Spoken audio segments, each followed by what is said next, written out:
স্বেচ্ছায় রক্ত দিন, থ্যালাসেমিয়া মুক্ত বাংলাদেশ করুন এই স্লোগান নিয়ে লক্ষ্মীপুরের রামগঞ্জে এক যুগ পূর্ণ করল মানবিক সংগঠন রামগঞ্জ ব্লাড ডোনার্স ক্লাব।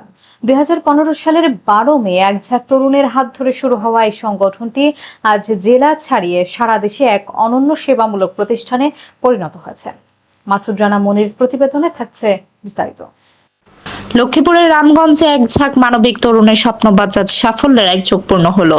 2015 সালের 12 মে সাংবাদিক মাহমুদ ফারুকের হাত ধরে প্রতিষ্ঠিত হওয়া রামগঞ্জ ব্লাড ডোনার্স ক্লাব আজ 12 বছরে পদার্পণ করেছে।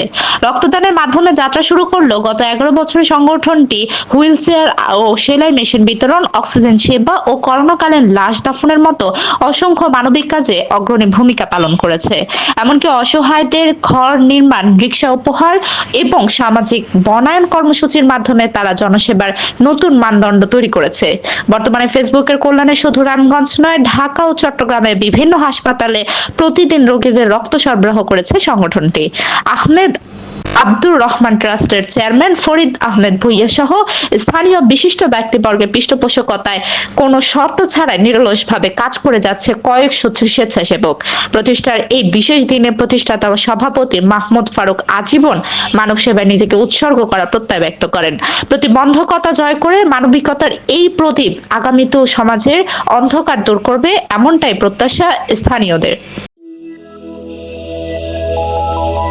নিউজ প্রতিদিন, সব সময়, সবখানে।